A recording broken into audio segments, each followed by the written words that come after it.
Доброе утро всем, кто начинает свой день вместе с программой «Утро Якутии» на телеканалах «Якутия-24». На календаре четверг, 26 мая. И в это утро в студии мы, Руслан Ачиров и Полина Долинская. Сегодня мы узнаем, как выгодно приобрести недвижимость в Якутске, какие льготы и акции сейчас действуют. Уточним у экспертов недвижимости. Спасти и сохранить. Да. Узнаем, как орнитологи спасают популяцию птиц на Южном Урале. Все это в нашем эфире. Национальный театр танца вернулся с гастролей по России, чем удивлял один из лучших театров России, москвичей и жителей Ленинградской области. Лучший отдых, как известно, это смена деятельности, а лучшие каникулы – это время, проведенное с пользой. Узнаем, как будут отдыхать алданские школьники, и увидим, как прошел последний звонок в Хандыге. Будьте с нами, подписывайтесь на наш телеграм-канал «Утро Якутии», задавайте свои вопросы нашим гостям, присылайте поздравления. Все это можно сделать по номеру 8 914 273 44 88. Участвуйте вместе с нами в нашем утреннем эфире. Ну а вначале, как всегда, мы узнаем о погоде.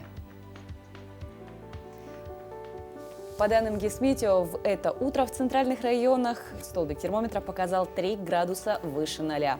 В заречной группе от 2 до 4 тепла, а в южных в это утро в Алдане плюс 4, в Нерюнгри плюс 6. В Вилюйской группе от 1 до 6, в Нижнеленских 1-2 градуса тепла, в западных плюс 2, плюс 5. В Колымо-Индигирской группе Улусов в это утро в Чукурдахе 0 градусов и плюс 10 в Зырянке. В Янских прохладно в Батагай-Алыта минус 2 градуса и плюс 1 в Депутатском. На северо-западе минус 3 в Тиксе, минус 1 в Саскалахе и 0 градусов в Оленке. В городе Якутске температура воздуха на 6 часов утра составила 3 градуса выше 0 и атмосферное давление 745 миллиметров ртутного столба. Ветер северо-западный дует со скоростью 1 метр в секунду. В течение дня синоптики обещают нам облачно с прояснениями. Небольшой кратковременный дождь и ветер северо-западный подует с порывами от 3 до 8 метров в секунду. Днем плюс 10, плюс 12 градусов. 26 мая 1913 года в Петербурге состоялся первый в мире полет многомоторного самолета «Русский Витязь», который был создан молодым инженером Игорем Сикорским. Машина инженера открыла новую страницу в истории мировой авиации. Через 2,5 месяца этот же самолет установил мировой рекорд, продержавшийся в воздухе 1 час 54 минуты. О других не менее интересных событиях прямо сейчас. 26 мая – День российского предпринимательства. Также сегодня День снежного барса на Алтае. Регион принял экологическую эстафету от жителей Дальнего Востока, уже несколько лет отмечающих День тигра. По народному календарю, если в этот день появились комары, то летом будет много ягод. А если комары вьются, то это к теплым и солнечным дням. 26 мая 1829 года русские моряки одержали победу в сражении у Босфора над турецкими линейными кораблями. В этот день в 1913 году совершил первый полет первый в мире многомоторный самолет «Русский Витязь». 26 мая 1938 года заложили фундамент первого завода Volkswagen. Задачей предприятия было разработать для немецкого народа небольшой, надежный и дешевый автомобиль. В 1948 году в этот день Временное правительство Израиля издало указ о создании армии обороны. Само государство Израиль на политической карте мира появилось в середине мая этого же года. 26 мая 1972 года в Мюнхене открыт стадион Олимпиа-Стадион. Его специально спроектировали и возвели к началу Олимпийских игр 1972 года. 26 мая 1835 года на свет появился Григорий Пушкин, русский офицер, младший сын великого поэта Александра Пушкина. В 1938 году в этот день родилась Людмила Петрушевская, советская и российская писательница-драматург. 26 мая 1951 года родилась Салли Райт, американский астронавт, первая американская женщина-космонавт. В 1969 году 26 мая появилась на свет Анжелика Варум, российская эстрадная певица, актриса, заслуженная артистка России. Именины в этот день празднуют Александр, Василий, Георгий, Гликерия, Егор, Ефим, Ирина, Макар, Сергей, Тарас и Юрий. Как выгодно приобрести недвижимость в Якутске? Какие акции и действия сейчас действуют? Это мы узнаем подробнее с нашими гостями. У нас в студии гости, специалисты по недвижимости агентства «Домино» Алексей Жирков, Яна Федорова. Доброе утро. Доброе утро. Ну, расскажите об агентстве «Домино» и сколько лет вы работаете на рынке недвижимости? Ну, наше агентство существует на рынке недвижимости относительно недавно. Это в сравнении с другими агентствами. Мы работаем с начала этого года, 22-го, да. Коллектив у нас достаточно небольшой, человек 20-22 человека, но у нас работает два больших офиса, которые находятся по адресам Чкалова 2 и здание «Паскаль», это Белинского 60, да. И наше агентство занимается, конечно же, услугами по поиску, приобретению, сопровождению недвижимости, да, сопровождению сделок с недвижимостью. И, конечно же, мы предоставляем услуги как ипотечное агентство, да, то есть вы можете через нас спокойно подать заявку в любые банки и, в общем-то, получить одобрение. Да. А также мы бесплатно консультируем наших клиентов. У нас есть также услуги страхования и оценки жилья, ну и, в общем-то, все сопутствующие услуги, которые нужны при сделке с недвижимостью. А какие объекты недвижимости у вас есть? И чем вы занимаетесь? Только новостройки, вторичное жилье, Занимается земельные полным участки? спектром недвижимости, получается продажа и как и вторичного, так и первичного рынка. Также продажа, естественно, конечно, сейчас актуальна на данный момент. Продажа земельных участков, покупка земельных участков и частных домов также. Что касается дальневосточного гектара, так можно ли у вас тоже по этой акции Нет, приобрести? дальневосточный гектар мы как бы не предоставляем услуги по предоставлению именно вот 3 га, да, вот эти вот положенных на Дальнем Востоке. Единственное, что мы можем, может, проконсультировать по каким-то вопросам, связанным с землей, да, что можно на ней построить, вообще можно ли строить, какие там разрешительные документы нужно получить и так далее. То есть, в принципе, вот такие вопросы, конечно же, да. А есть специализированное агентство, которое занимается именно этим вопросом. Ну, вот, например, самое, наверное, сложное для человека, который хочет приобрести недвижимость, это вот незнание, какие документы подать, да, какие правила там в ту же дальневосточную ипотеку и так далее. Какие вот ипотечные программы вы можете вот прямо взять клиенту и провести прямо до конца, до покупки дома? Ну, в принципе, мы можем провести сделку от и до по любым ипотечным программам. Пакет документов, если касается этого вопроса, он, в принципе, для всех программ одинаковый. Да? Какие именно документы мы можем также проконсультировать, все это рассказать. Но я бы хотела сейчас остановиться на основных программах, востребованных на сегодняшний день. Это, конечно же, дальневосточная ипотека, это для молодых семей в возрасте до 36 лет. Да? Это ипотека с господдержкой 2022, это семейная ипотека. Сельская ипотека. Сельская ипотека также сегодня очень актуальный вопрос. Ну и есть ипотеки по обычным ставкам на вторичное жилье, конечно. Ну, это основные такие программы. Как у вас налажена работа с банками? С банками очень, Да, да. предоставляем, получается, у нас есть ипотечные брокеры, они работают практически со всеми банками, консультируем. Также мы работаем с районами, дистанционно мы можем проконсультировать любого гражданина нашей республики. Также заявка подается сразу одновременно в несколько банков. Да, агентство «Домино», оно, если вы отправляете в наше агентство документы, пакет документов, мы сразу параллельно отправляем во все возможные банки, с которыми сотрудничает агентство, да, и, соответственно, ожидаем положительного решения.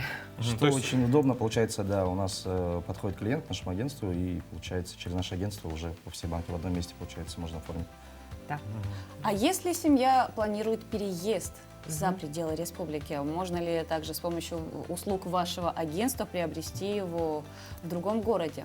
Да, Жилплощадь? конечно, мы можем также предоставить услуги по агентству, по подбору и приобретению жилья в других городах нашей страны, да, ну, как Петербург, Москва. Вот сейчас мы начали заниматься недвижимостью во Владивостоке, ну вот потихонечку начинаем, да. Так что если есть желание переехать в этот замечательный, красивейший город, то вы можете легко обратиться к нам, и, в общем-то, мы вам поможем. Хотел бы, наоборот, уточнить, да, у вас прозвучала сельская ипотека. Если я, как житель города, хочу переехать в село, могу ли я оформить сельскую ипотеку?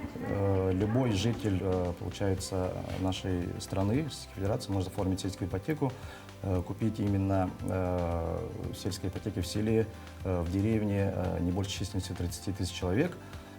подставку 3% годовых и на любой, получается, вторичный и первичный рынок. Да, Ну и это также покупка, строительство частных домов также. А если у покупателя есть какие-то проблемы с кредитной историей? Ну, это вопрос, конечно, отдельный, да. Тут кредитную историю, конечно, лучше беречь с молоду, как все говорим, да? Потому что бюро кредитных историй очень тщательно мониторит, на самом деле, все задолженности, просрочки, которые возникали в течение жизни, да, у клиента. И, ну, в общем, достаточно усложняется процесс получения одобрения от банков, если были какие-то, так скажем, сбои, да, в этом деле. Поэтому лучше, да, как говорится. Ну вот все время меняется, да, вот, допустим, те же цены, они растут, допустим, да, или немножко там стагнируются, меняются разные предложения, да, там, допустим, та же дальневосточная ипотека появилась. Вот сейчас, в данный момент времени, какая самая популярная программа по приобретению жилья? Дальневосточная ипотека, конечно же, да.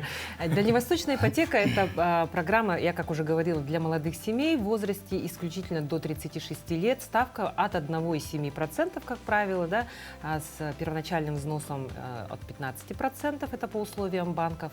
И, значит, в общем-то, вы можете приобрести жилье только у застройщика или же у юридического лица. На самом деле, наше агентство «Домино» предоставляет огромный выбор объектов по приобретению, именно по этой программе, да, по приобретению жилья на очень лояльных условиях. Мы работаем с застройщиком и напрямую, да, также и с юридическими лицами, принимается к оплате также и как первоначальный взнос, и материнский капитал, да, и региональный, и федеральный, ну и личные накопления, естественно.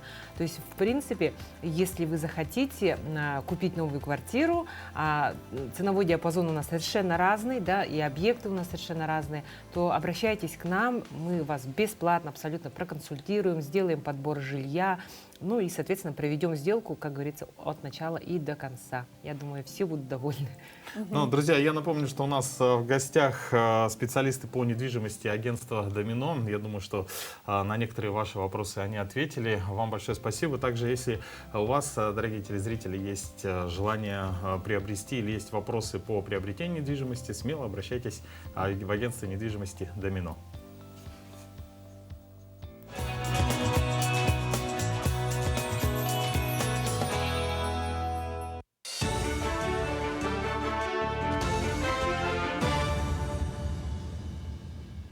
Якутия, доброе утро, коллеги. Сейчас блок новостей.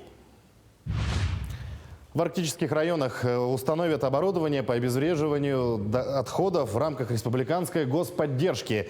Накануне совещалась конкурсная комиссия по определению получателя субсидии на покупку оборудования по обращению с отходами.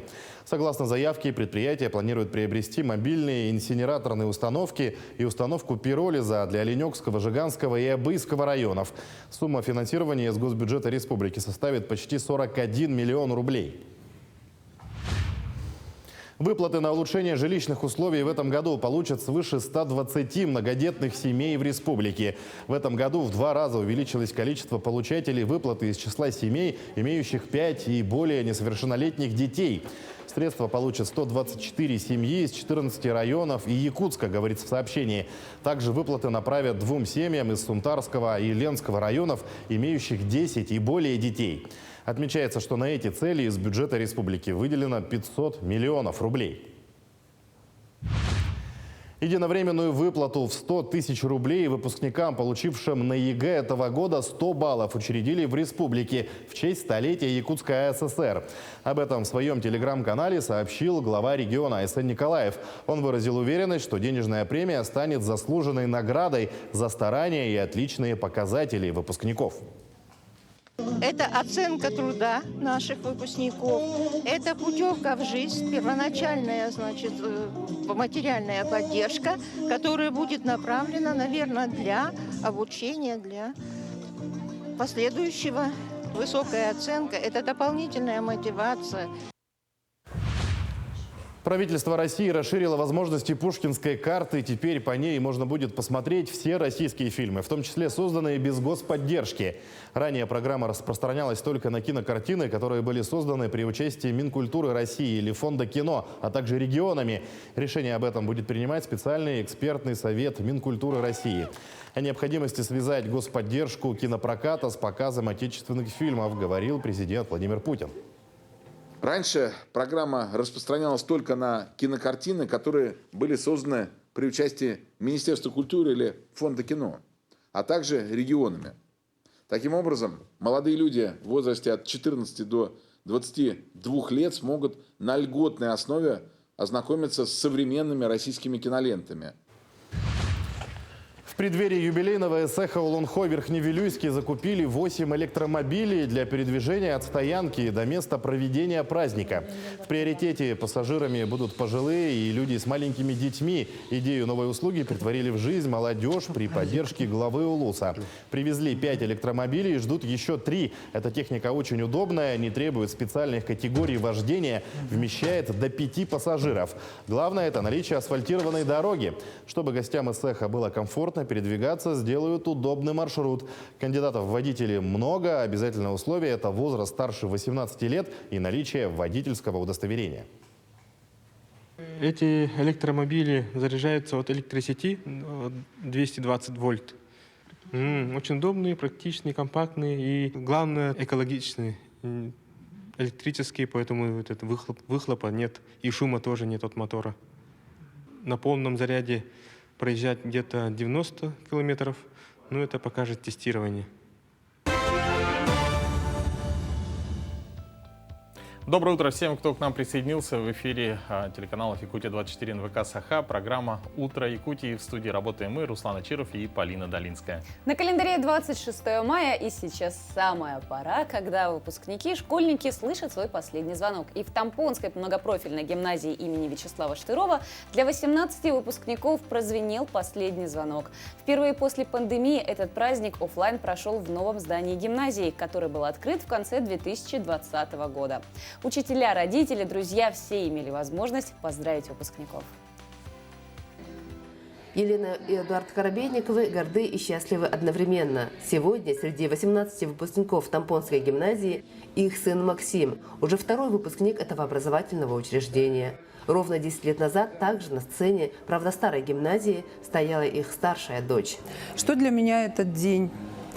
Очень, конечно, волнительный, переживательный и радостный в то же время, потому что я надеюсь, что мой ребенок найдет свой жизненный путь, сдаст удачно ЕГЭ и поступит туда, куда он хотел. В Тампонской многопрофильной гимназии имени Вячеслава Штырова обучается свыше 200 детей. Из стен образовательного учреждения ежегодно выпускается от 20 и более учащихся. Большая часть поступает в центровузы со средним баллом ЕГЭ 70-80 баллов. 10 лет прошли очень быстро. Мы все думали, что будет очень долго, но вот и прошел этот день. Желаю всем сдать хорошо экзамены. Я сама хочу поступить в центральный вуз, куда-нибудь в Санкт-Петербург там, или в Москву. Сегодня виновников торжества в добрый путь напутствует не только директор гимназии Петр Новгородов, но и первые учителя, классные руководители. Самые важные слова от благодарных учеников учителям-предметникам, которые с ними вместе шли все эти годы. В этот день необычно все, даже мамы, которые дарят детям танцевальный подарок. Много сюрпризов, столько эмоций, очень много эмоций. Это, считаю, последний год, и впереди только экзамены, и это очень трогательно. Все плакали, и хочу пожелать своим одноклассникам, чтобы они сдали экзамены. По традиции вальс выпускников и звон последнего звонка. Надо отметить, в этом учебном году в Тампонской многопрофильной гимназии последние звонки прозвучали для 50 выпускников. Среди них 32 выпускники 9 классов и 18 11-х. Мария Винокурова, Хандыга, Тампонский район. Взгляд кошки, грация картошки. Тигр из Нижегородского зоопарка Лимпопо неуклюже упал в бассейн, заигравшись с мячиком. Видео с забавным падением опубликовали в средствах массовой информации. Тигр по имени Барсик решил поиграть с мячом, но не рассчитал расстояние до бассейна, оступился и упал в воду. Оказавшись в плену стихии, хищник попытался поймать волну и выбраться, но и здесь его подвели лапы. Тигр снова подскользнулся. Ну, говорят же, что у котиков лапки. Слушай, ну так-то, конечно, очень мило смотреть, но это потом задумаешься, это тигр. Это тигр, да. Это тигр. Кыс-кыс ему не скажешь. И вот так ладошку Лучше не смотреть, да, протянешь. лучше смотреть издалека на это милое создание. Ну а в Свердловской области Центр реабилитации «Холзан» спасает популяцию птиц. Специалисты центра занимаются восстановлением популяции соколов-балабанов. Некоторые виды птиц на грани вымирания. И реинтродукция пернатых – это верный способ их сохранить. Только помните, сокол иногда какает на людей. Свободный полет. Центр «Холзан» около 20 лет занимается реинтродукцией пернатых. Все началось с небольшого вольерного блока. Сейчас на территории находится несколько сотен птиц. Большинство пернатых страдают от охотников и других хищников. Часто птицы погибают и по вине ремонтников ЛЭП во время замены проводов. Здесь их реабилитируют и помогают максимально бережно возвратиться в дикую природу. Почти 20 лет назад мы открыли здесь фактически с небольшого блока вольер. Значит, центр планировался изначально как центр реабилитации, разведения и реинтродукции редких хищных птиц. Такой ковчег как бы в отдельно взятом месте, потому что некоторые хищные птицы сегодня настолько в угрожаемой ситуации, что нужно им помогать, пытаться, по крайней мере, и отработать технологию разведения, технологию выпуска этих птиц просто необходимо.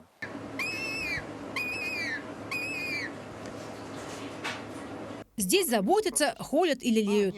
Восстановление популяции соколов – это кропотливый и долгий процесс. Орнитологи применяют особые техники для успешного возвращения в дикую природу.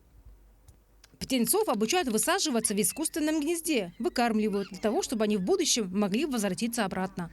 То есть мы их подсаживаем в гнезда к родителям. То есть, если выводятся в инкубатор, то в гнезда к родителям. Их родители выкармливают. И это все они запечатлевают в своем сознании. И потом человека не боятся. То есть сначала, когда мы, даже вот здесь в этом ящике, у нас на территории мы выпускаем соколов, и такое много раз практиковалось, то есть мы их здесь тренируем для полетов. Но в конечном итоге они перестают нас подпускать ближе, чем 15-17 метров. Это уже достаточно, чтобы человек там не смог ее поймать руками или с очком. Некоторые виды птиц на грани вымирания. Реинтродукция пернатых – верный способ их сохранить. Единственная проблема – это дальнейший мониторинг. Не хватает ресурсов для отслеживания. И потом могут вернуться в эти места, если они не будут пойманы хищниками, браконьерами, если они будут отстреляны, не попадут в какую-нибудь ситуацию неблагоприятную для них, там, не сядут на провода и не будут убиты электрическим током. Сейчас Центр «Холзан» планирует совместный выпуск птиц в дикую природу из заповедника Аркаим. Орнитологи надеются, что такие технологии, исключающие контакт с людьми во время взращивания, помогут сохранить редкие виды птиц, а значит увеличить популяцию птиц во всех местах Южного Урала. Лучший отдых, как известно, это смена деятельности. А лучшие каникулы – это время, проведенное не только с удовольствием, но и с пользой. А лето школьники ждут с большим нетерпением. В минувшие 2 года организации детского отдыха мешала пандемия. И на ближайшие 3 месяца большие надежды возлагают как дети, так и взрослые. Совсем скоро финиширует учебный год, однако в первый день лета многие ребята вновь придут в свои классы. Подвижные игры и творческие изыскания, экскурсии, прогулки и походы летом в школе незабываемым становится каждый день. В Алданском районе лагеря дневного пребывания при образовательных учреждениях составляют наиболее массовое направление в организации детского отдыха. В этом году летняя оздоровительная кампания будет в привычном нам всем режиме проходить. Уже утверждена программа летнего оздоровительного отдыха детей. На территории Алданского района будет открыто 19 летних площадок при образовательных учреждениях. Летний досуг каждой пришкольной площадки становится особенным. Так в школе села Хатыстыр продолжится кружковая работа. Ребята будут заботиться о питомцах живого уголка. Кроме того, у юных натуралистов будет масса времени для изучения природы. Летнее время занимаемся по экологическому направлению, экология родного края. Изучаем растения. Летом вот делали мед из одуванчиков с детьми. Массу увлекательного приближающееся лето обещает бойцам юнармии. Командиры подразделений стремятся организовать каникулы юных защитников Родины с максимальной пользой. Летом ребятам и девчонкам скучать никогда не приходилось. Осваивая армейские премудрости, они познают множество интересных вещей. Каникулы 2022 исключением не станут. В этом году планируем посетить, точнее сплавиться по реке Илмах, по реке Темтон, по реке Алдан.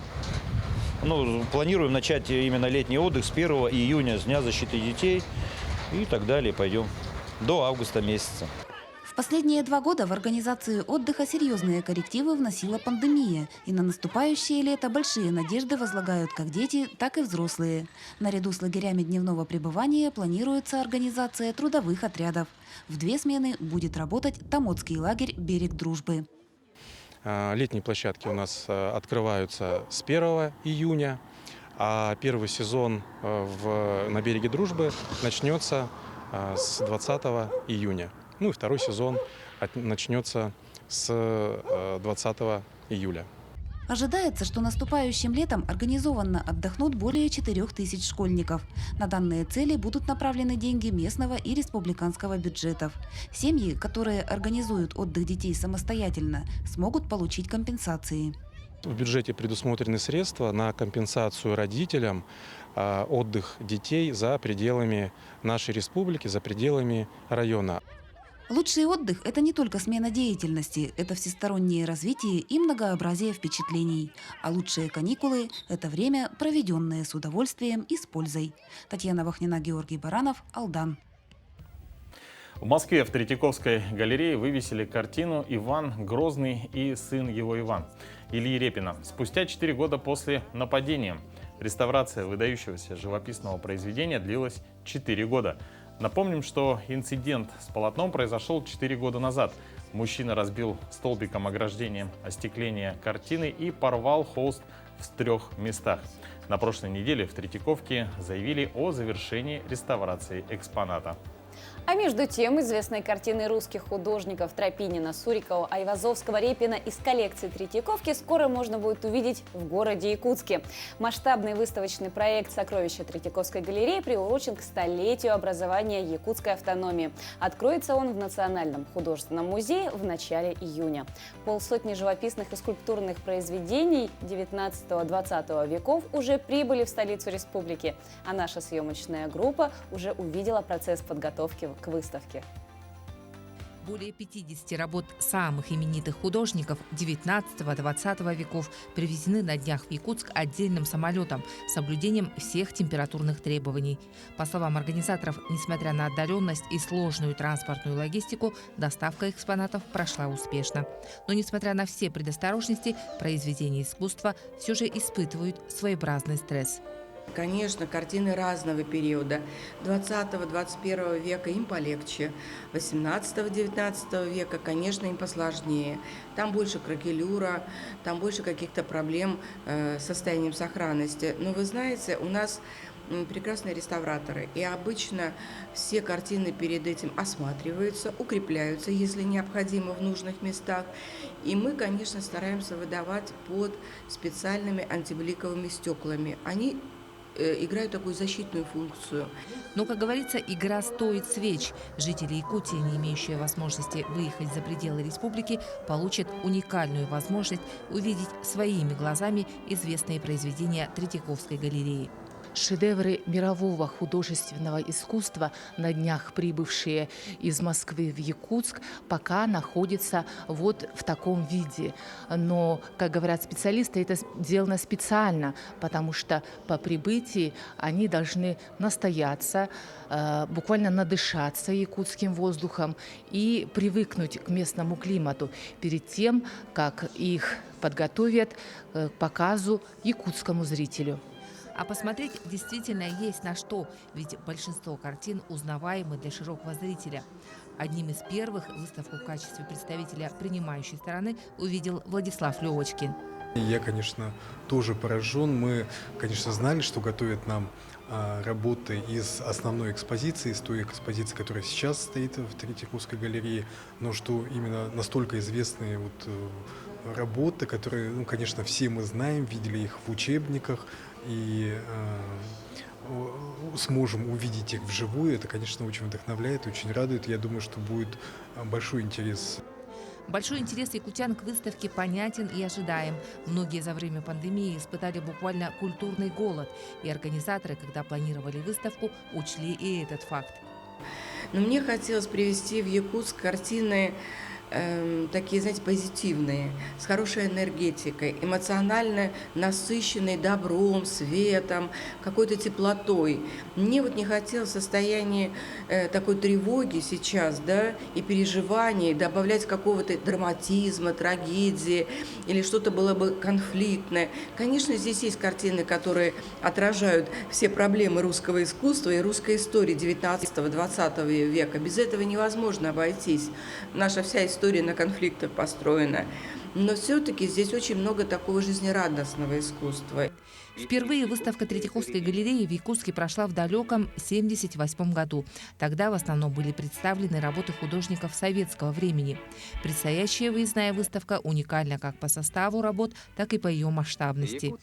Это историческая выставка, она войдет в историю музейного дела, потому что мы сделали специальную экспозицию по последнему слову музейного дела.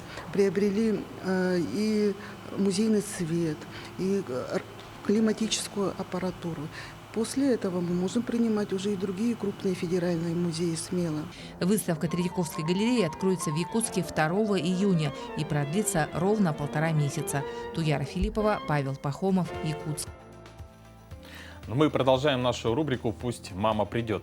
Сегодня мы познакомим вас с Милославой. В свои 15 лет она знает, чего хочет достичь, кем будет. И мы надеемся, что для Милославы найдется человек, который станет для нее наставником. Знакомьтесь, Милослава. Меня зовут Милослава, мне 15 лет, учусь в 8 классе. Я люблю животных, водяных этих. Люблю учиться, занималась бисероплетением, хомуси играла на полярной звезде. Раскрыть творческие способности Милославе помогают занятия в кружке «Радужная мозаика». Мне нравится плести браслет финички. Валяние занималась. Шила вещи. Мирослава к нам приехала летом. Она сперва заходила ко мне и наблюдала. Наблюдала, как мы занимаемся, как роспись по стеклу дети рисуют, как бисером занимаются. И она сразу сказала: я буду заниматься бисером. И сперва я научила на станке, потом уже начали с маленького, потом уже постепенно уже большое, вот такие красивые тоже сделали. Мила у нас в семье ответственная за все праздники в семье, даже детского дома. Она у нас готовит подарки. Ей только надо чуть-чуть объяснить или рассказать Миле, и все. Все остальное она делает сама. Она очень ответственная. Она очень любит животных. И в будущем она мечтает стать ветеринаром. У нас есть живой уголок, и она ответственная. Это краснухие черепахи, им по 4 года. Это мальчик, а это 2 девочки лежат. Это самец. Они питаются в неделю 2 раза. Ежедневный уход, их мыть надо, аквариум, их дом мыть, их самих тоже. Милослава – добрая, отзывчивая девочка. По определенным причинам она попала в центр и очень нуждается в опеке или наставничестве.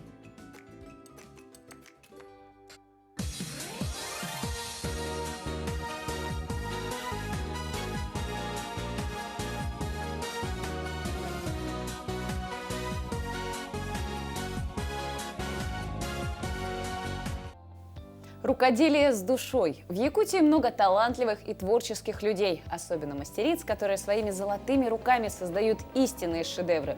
Сегодня мы хотим вас познакомить с работами мастерицы из Батагая Анны Ефимовой.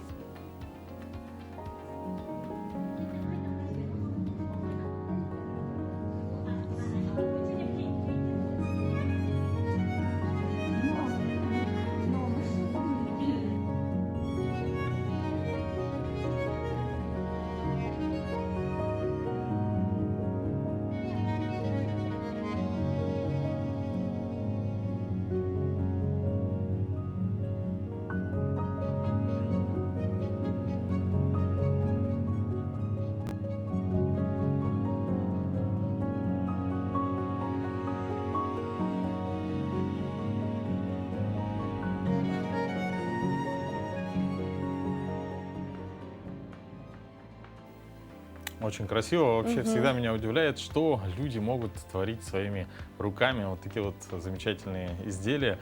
Ну, а есть еще одна профессия, в которой руки играют очень большую роль. Потому что многие книги, которые хранятся в библиотеке, со временем нужно реставрировать. Но процесс реставрации может занять пару недель, а иногда он длится несколько месяцев. Ну и благодаря специалистам книга оживает. О профессии реставратора книг вы узнаете из нашей следующей рубрики. Доброе утро.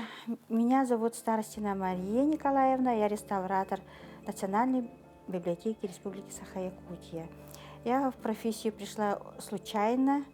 В 2005 году были свободные 2 вакансии, в том числе в Центре сохранности библиотечных фондов.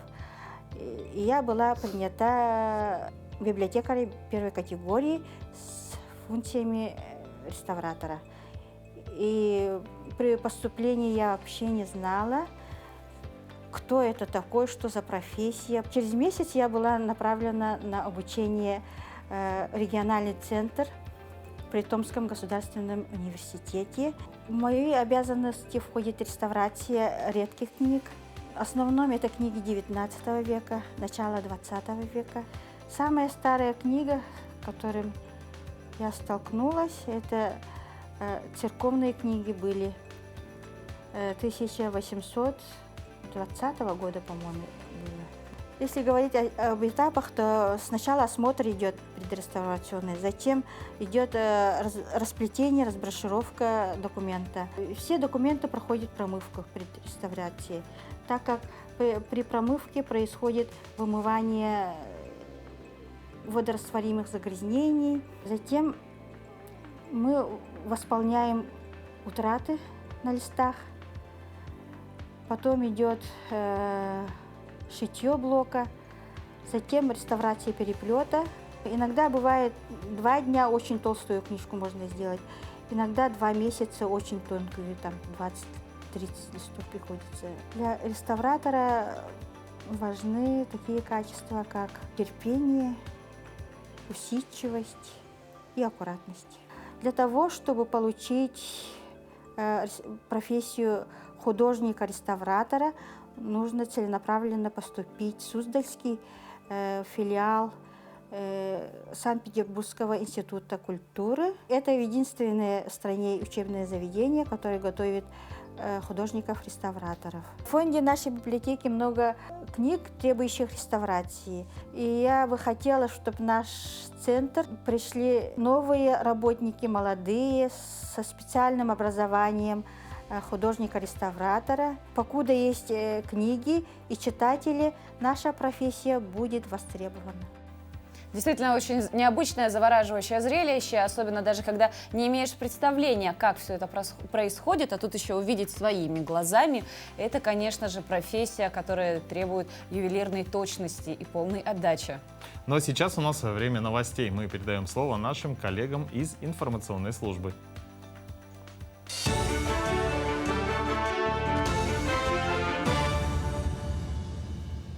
Доброе утро, Якутия. Далее блок новостей. С помощью капремонта в Якутии успешно заменяют оборудование для газа в многоквартирных домах. На сегодняшний день фонд капитального ремонта планирует провести работы в 35 домах. Из них 28 в Якутске, а также в Хангаласском, Намском улусах и поселке Жатай.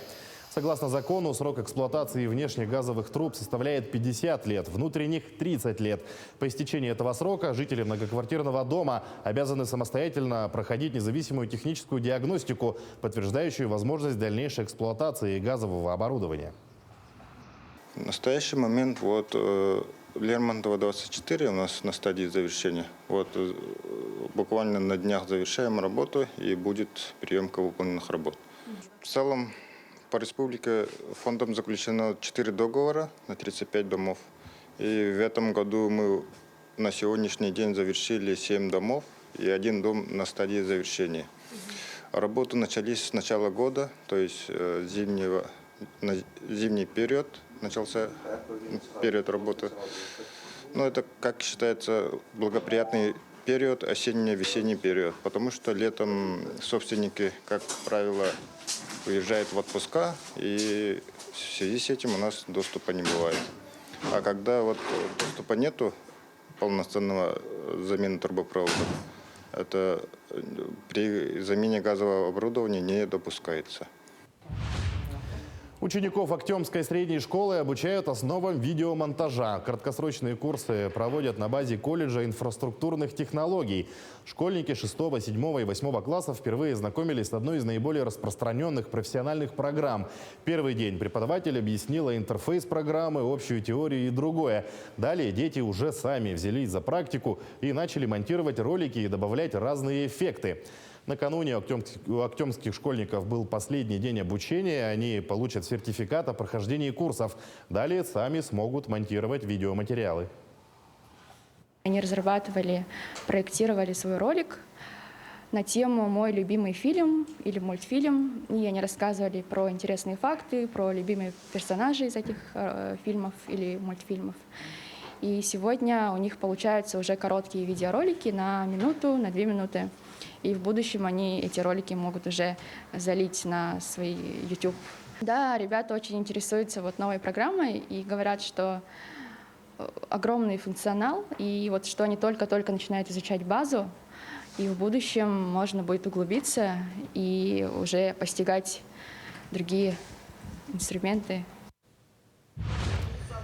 Первая молодежная библиотека в республике открылась в городе Вилюйске. Администрация Вилюйского улуса при поддержке народных депутатов решила создать условия для читающей молодежи.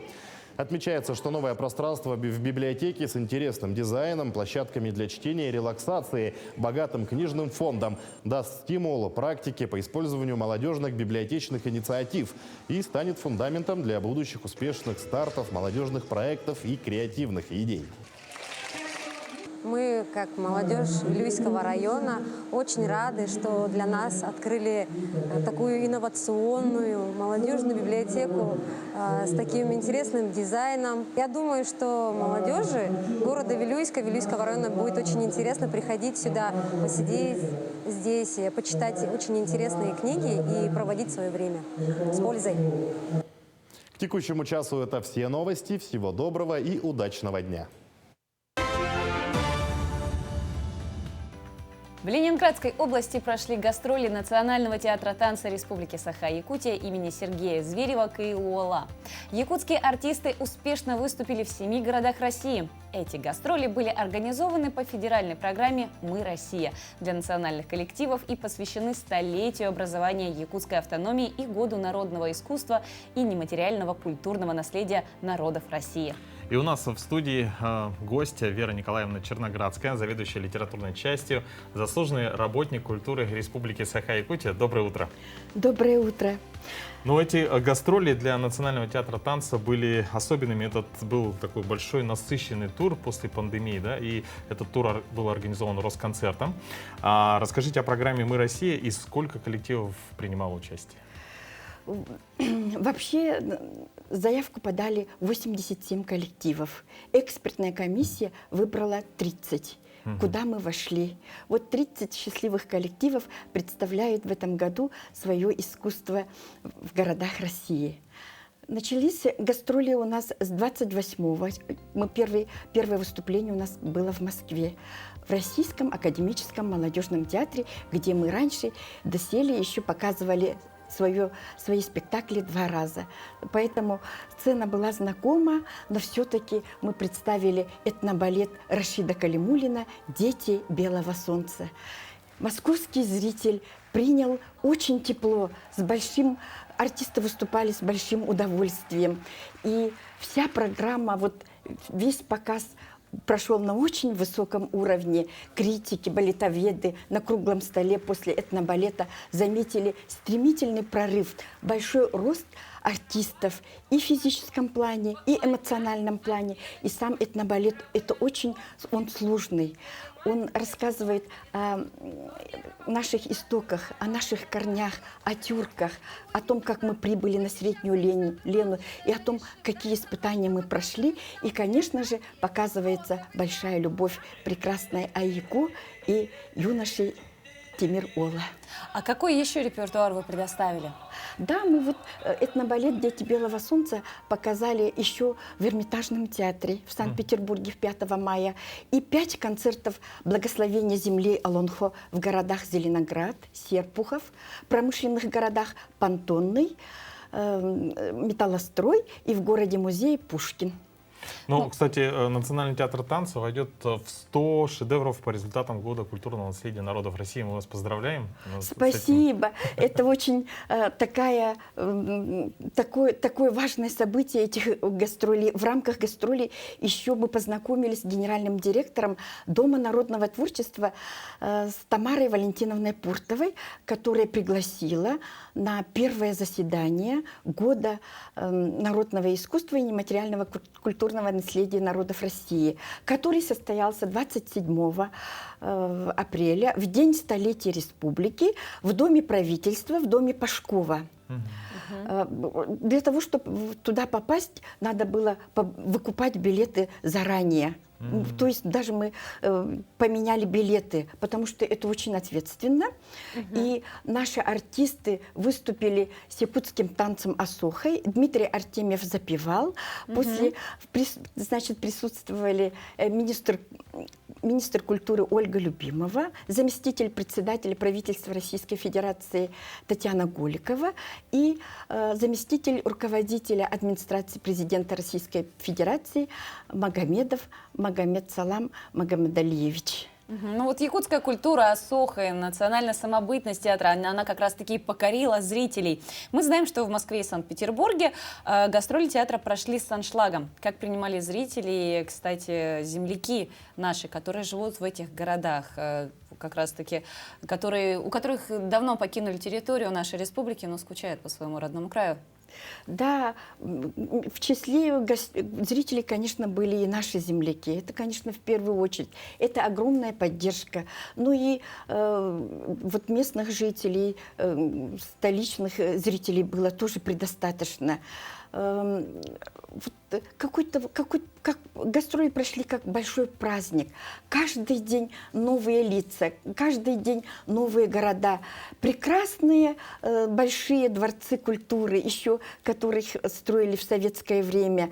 Радушные такие встречи, после вот видите, фотографирования, и очень большой такой энергетический, все были готовы вообще гастроли как прошли, как большой-большой праздник. Ну вот даже по лицам телезрителей, по фотографиям телезрителей видно, что они принимали, они смотрели просто не отрывая глаз. И вот восторг просто во взглядах читался. А как вас встречали? Потому что вот уже которая картинка, хлеб-соль, все в лучших традициях. Да, встречали очень хорошо. Везде такие профессиональные работники, логистика такая, то есть слаженная. И, конечно, концерты, артисты были на таком подъеме, все при поднятом настроении. И показались мы с самой-самой лучшей стороны. Все, что мы умеем, все, что мы можем, все, что мы вот показываем, очень хорошо все прошло. Конечно, этому предстояла очень большая организационная работа оргкомитета. Надо здесь отметить, конечно, нашего директора Александра Ивановича Алексеева и ответственного, очень исполнительного работника, главного администратора Уйдора Афанасьевну Яковлеву. Вот организационная работа – это же большой успех и ключ, чтобы артисты выступали очень хорошо, чтобы было всем комфортно. Вера Николаевна, мы вас, во-первых, поздравляем с завершением гастролей. Я думаю, что зрители по всей России, да, увидели эти прекрасные выступления. Ну и, конечно, желаем вам дальнейших творческих успехов. Спасибо большое. До сих пор идут прекрасные отзывы, статьи. Вы знаете, в круглых столах были приглашены выдающиеся деятели искусства, главный редактор журнала «Балет» Валерия Уральская, потом профессора, кандидаты искусствоведения, Академии русского балета, Ольга Розанова, Лариса Абузова, научный сотрудник Русского музея Ирина Лагутина, профессор, доктор филологических наук университета Герцена Александр Петров. Большое вам спасибо, что вы пришли, нам все в красках рассказали и передали ту самую атмосферу.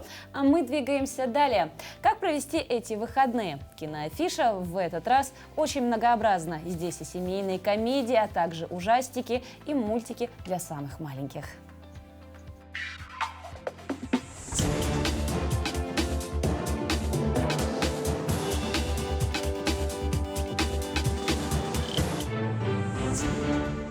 Доброе утро!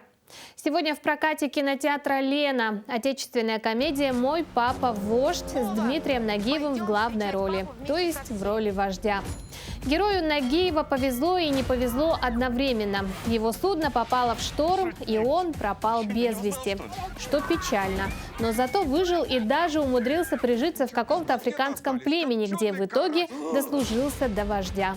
Главные сложности возникают, когда он возвращается на родину, ведь тут его все сочли погибшим и уже живут своей жизнью. Тебе всегда доставалось все самое лучшее. Каждый человек может бросить плохое, надо помочь ему. Военная драма «Аманат» расскажет историю любви сына Шамиля Джамалуддина и Лизы Олениной на фоне драматических событий военной истории России первой половины XIX века. Джамалуддин вошел в историю как великий заложник, и фильм – это попытка ответить на вопрос: заложник большой политики или большой любви? Исторический контекст заката Николаевской эпохи, на фоне которого разворачивается история о любви и предательстве, чести и долге, служении отчизне и верности данному слову, станет ключевым для фильма. Я аварец, мусульманин и русский офицер. Я всегда держу свое слово.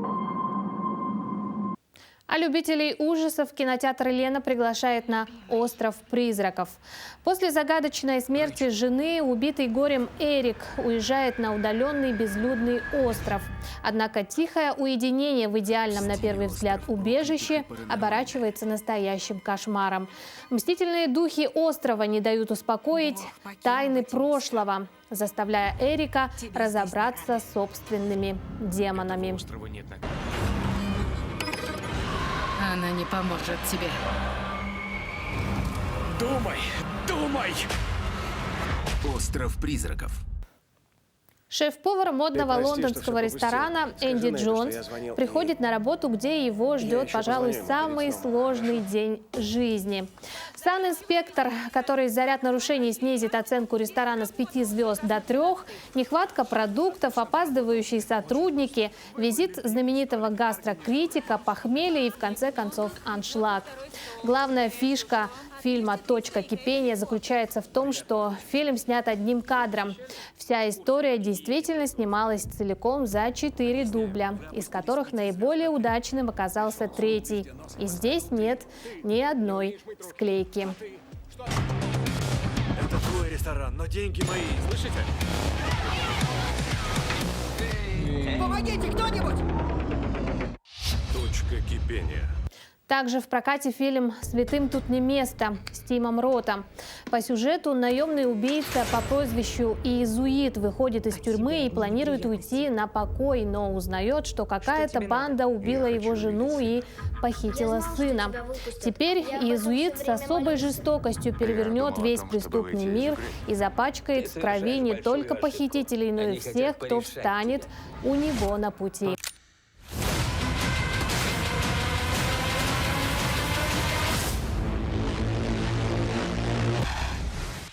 А на этом у меня все. Желаю вам отличного настроения и приятного просмотра.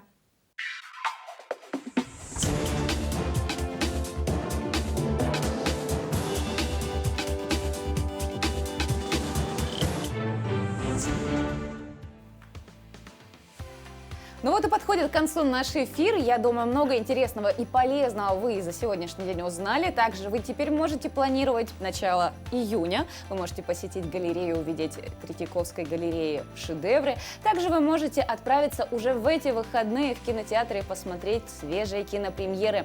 Ну и еще больше полезной и правильной информации вы, я наверняка думаю, потребили за весь наш эфир.